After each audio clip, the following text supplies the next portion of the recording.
Prosto znamo da su istorijske avangarde postulirale taj moderni koncept kolektivnog rada, kolektivne produkcije, a u Jugoslaviji je, mislim da nijedna druga avangardna skupina, a bilo ih je više u polju umetnosti i književnosti, nije na takav način kolektivno nastupala kao beogradski nadrealisti. Znači, govorimo o tom periodu formalnog postojanja grupe između 30. i 32. godine. Ne govorim o različitim oblicima saradnje od 26. pa na ovamo, kada počinju prve nadrealističke aktivnosti, već zapravo upravo od trenutka kada 30. godine u jednoj deklaraciji u dnevnom listu Politika njih 11 nastupa sa stavom i objavljuje javnosti da je osnovana nadrealistička grupa, da se pokreće almanak nemoguće i tako dalje. I zapravo sve odluke donošene su kolektivno. Čitav rad je, bez obzira što je svako naravno imao svoju individualnu produkciju u smislu poezije, teorijskih, kritičkih tekstova, vizualnih radova, sam duh zajedništva je nešto što odiše, da kažem, svim nadrealističkim publikacijama i produkcijom toga vremena. Druga stvar je taj kolektivni rad, znači deklaracije, dizajn časopisa, različiti tekstovi, polemike, vizualni radovi, pisani su u dve ili više ruku. I na više mesta i Ristić i Kostić pominju zapravo taj napad na humanističku ideologemu autora. Na neki način oni najavljuju zapravo Foucaultsko-Bartovsku kritiku autorstva koja će doći tamo kasnih 60. godina. I u tom smislu i upotreba citata, upotreba prisvajanja, apropriacije stoje zapravo u službi tog programa. Čitav svet beogradskog nadrealizma ne možemo posmatrati kao produkciju izolovanih autora koji su sada ostavili dela koje stoje u muzejima i u bibliotekama, već zapravo kao jednu kolektivnu produkciju u kojoj je lični ego nije bio u toj meri bitan koliko je bilo bitno saopštiti određene stavove i ideje, upustiti se u određene eksperimente sa automatizmom, sa kolažom i tako dalje. U tom smislu beogradski nadrealizam je ponudio nekakav model koji ćemo kolektivnog rada koji ćemo naći kasnije u neoavangardnom ili konceptualnoj umetnosti ovde u Jugoslaviji.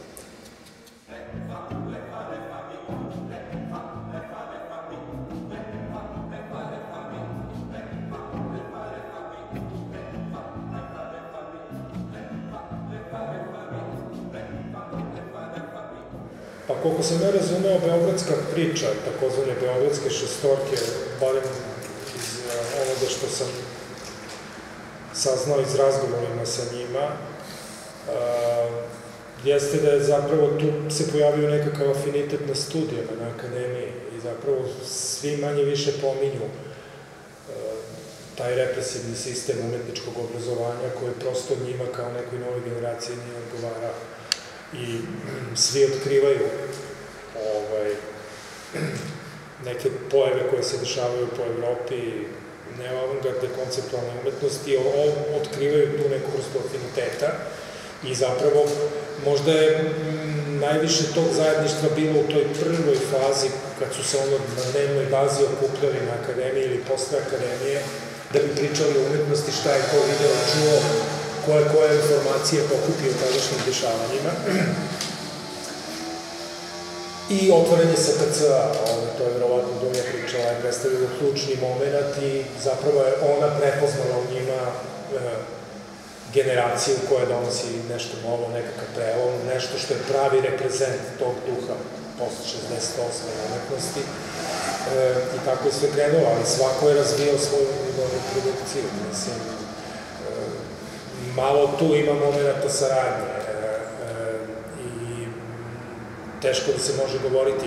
Potpuno druga situacija, na primjer, u Novom Sadu, svi članovi, niko dolazi sa likovne akademije, pristupaju, ulaze u jedno područje i studirali su humanistiku, različite stvari. Tako da taj background je potpuno drugačiji što je odredio i kurs njihove produkcije. Beogradska šestorka je ipak pošla od vizualne umetnosti. Svi su oni počeli kao slikari. I danas kad izanaliziramo taj element slikarstva, belarta, koliko god oni bili protiv njega, negde proviruje, za razliku od, recimo, Novog Sada. To je zanimljivo.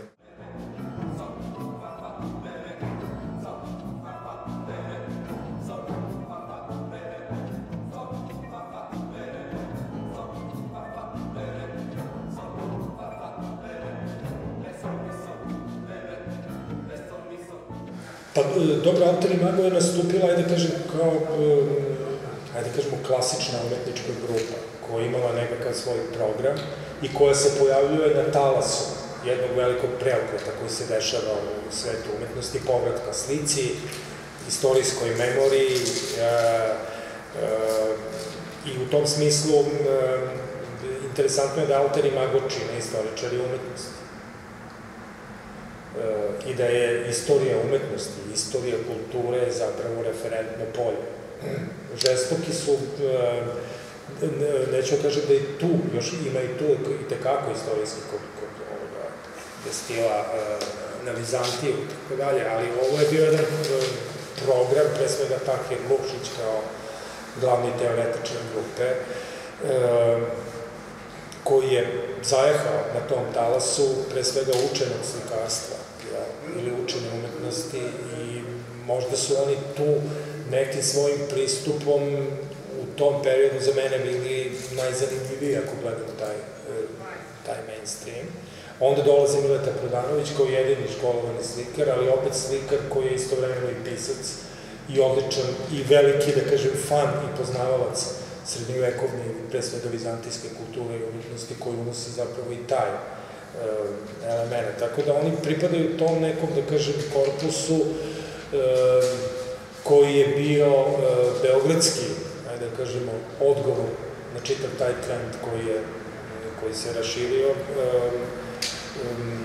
i pravljenje grupa je, da, moguće da tu čak ima i neke veze s pop kulturom, i rock muzika je igrala bitnu ulogu u sazrevanju cele te generacije. I taj novi talas se dešavao pod istim krovom, pojava novog talasa u muzici, sa tim novim talasom umetnosti i moguće je da je ideja pravljenja grupe. Tako da ta veza sa muzikom, sa rock kulturom je definitivno nešto što je fenomen koji ne sme da se zaobiđe nikako kada se razgovara o ovoj stvari. Samo što autopsija dolaze iz jednog drugog, da kažem, smera i podrazumeva jednu drugačiju vrstu učenosti od onoga koju ima Alter Imago.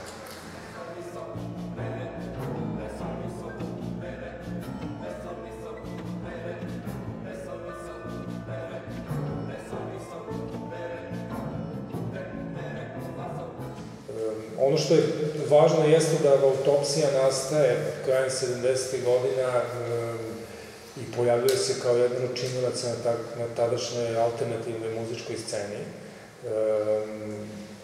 Takozvana kasetna produkcija koja je bila razvijena širom Jugoslavije.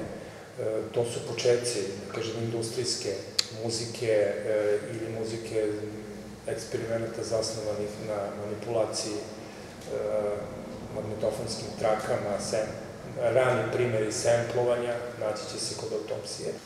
Suštinu autopsije definisali su i tokom 80. godina, te prve faze njihovog delovanja, Rade Milenković i Dušan Đorđević Milasović. Postoje neke paralele, to se često povlači sa grupom Laibach, pre svega u smislu da jedni i drugi dolaze iz provincije, ovi iz Trbovlja, a ovi iz Rume. Treba i to reći da Ruma nije tek tako beznačajno mesto na umetničkoj mapi Jugoslavije, jer i grupa Verbum Program je takođe, koja je u domenu vizualne umetnosti ostavila značajan trag, kao i Omanier, takođe jedna muzička grupa, fenomen koji tek treba da se možda istraži. Laibach je od početka nastupao kao klasična grupa, mislim, koja je vremenom prešla u neki pop, industrial ili već šta, i prihvatili su sve pravila igre koje nalaže muzička industrija. Autopsija je bila potpuno skrajnuta, nije ih to zanimalo, ne postoje fotografije autopsije. Tako da u toj nekoj klimi Danka Milenković koja odlazi u London, gleda uživo Sex Pistols, dolazi u dodir sa tadašnjom subkulturnom scenom, pritom je ta industrial scena takođe veoma razvijena, Trovin Gristle, Coil, Cabaret Voltaire, i što je vrlo važno za taj period industrijskog roka je bitno da nijedna grupa nije bila samo muzički orijentisana, već je zapravo paralelno se izražavali u vizualnoj produkciji. Znači, video spotovi, vizualni radovi, grafički radovi, tekstualna produkcija različitih statemenata. To je nekakav model koji je, da kažem, usvojila i autopsija. I zapravo je nemoguće od samog početka razdvajati, iako muzika, da kažem, sledi neku svoju, da kažem, logiku razvoja od industrijskog roka, sad pa elektronike, minimalizma, baroka.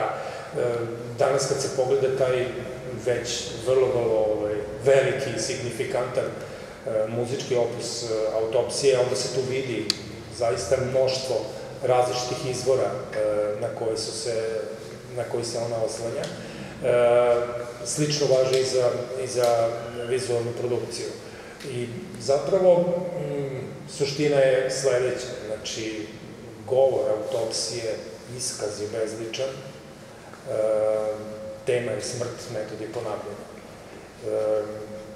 Naravno, ako krenemo te poslednje značajke, zapravo čitava ekonomija ponavljanja je nešto što je usvojeno, što je u srci same, da kažem, postmoderne kulture, pa autopsija ne odbija, to u nekim retkim intervjuima, izjavama ćemo naći, ne odbija svoju lociranost u toj klini, uslovno rečeno, postmodernizma, ali naravno je potpuno drugačije pozicionirana od, na primjer, drugih pojava koje se u to vreme pojavljuju u Jugoslaviji pod etiketom retro avangarde, poput Laibacha, NSK ili Mladena Stilinovića ili Gorana Đorđevića.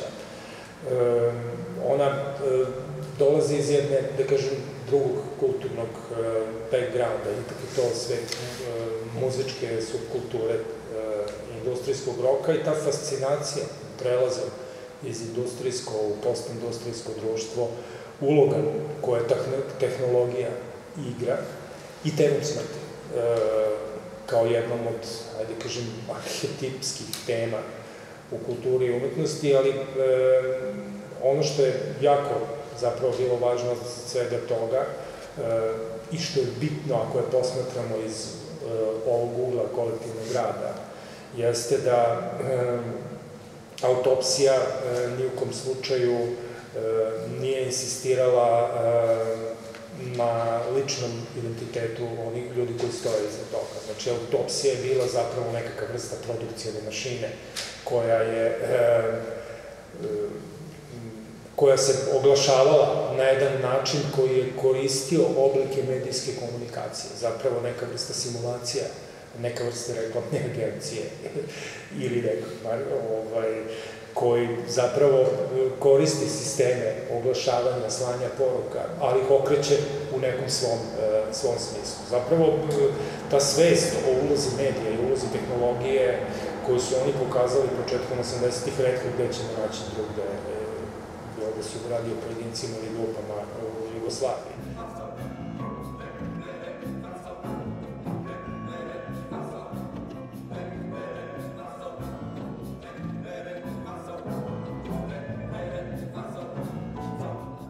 Ono što je takođe važno jeste ta negacija ideologeme autorstva. Upravo u tom smislu ne postoji autopsija, kako da kažem, čitava njihova produkcija sastavljena od samplova i citata. Ako pogledate, na primjer, vizualne radove, grafičke radove, tu ćete naći brojnice, preuzete slike, bilo da su u pitanju tehnički priručnici, elektronski priručnici, sa slikama nekih zupčanika, strujnih kola, hrišćanska ikonografija, uzeta iz raznih publikacija, stare gravire, gnosticizam, misticizam, različiti simboli preuzeti iz različitih izvora i isto važi za tekstualnu produkciju. Broj tih tekstova, poema, su takođe stvaranje po principu sastavljanja citata. Od religijskih, gnostičkih, do Foucaulta, Marksa, Baudrillarda, znači, ali slično Guy Debord, koji je, na primer, dobrim delom društva spektakla napravio, citirajući bez autorizacije brojne izvore, tako i autopsija iz različitih izvora izvlači sentence i uklapa ih u novu celinu, ostavljajući nam da sami istražujemo odakle su oni izvučeni. Znači, čitava ideja i u tome razlike između ovih postmodernih praksi, citiranja, preuzimanja, što oni zapravo u potpunosti negiraju originalni sadržaj, originalnu semantiku apropriiranog elementa i potpuno ga, da kažem, prerađuju i stavljaju u svoj kontekst. Tako da, u tom smislu je to jedan drugačiji postupak. To nije više igra na relaciji modernizam, postmodernizam, već stvaranje zapravo nečeg trećeg, što izmiče kategorizacijama. I zbog toga su zapravo svi imali problem ovde kako smestiti, kako istorizovati autopsiju. Ja sam kao kustos, kada sam radio tu izložbu, takođe imao problem i mislim da radi se o jednoj izuzetno kompleksnoj produkciji, što se pokazalo i na potonjim izložbama i tekstovima koji se počeli pojavljivati, da se radi jednom vrlo slojevitom fenomenu koji još uvek nije, da kažem, interpretativno iscrpljen i gde još uvek postoji veliki prostor za analizu i za stvaranje tih različitih mreža asocijacija. Poslednji izuzetan napor tim povodom napravio Aleksej Monroe, koji je napravio jednu zaista povodom te izložbe u Londonu ove godine zanimljivu publikaciju o autopsiji, smeštajući je upravo u taj kontekst industrijske kulture i muzike. Čini mi se da ta britanska perspektiva je nekako dobar odmak koji je možda pročistio neke stvari koje ovde nismo možda dovoljno u stanju da sagledamo.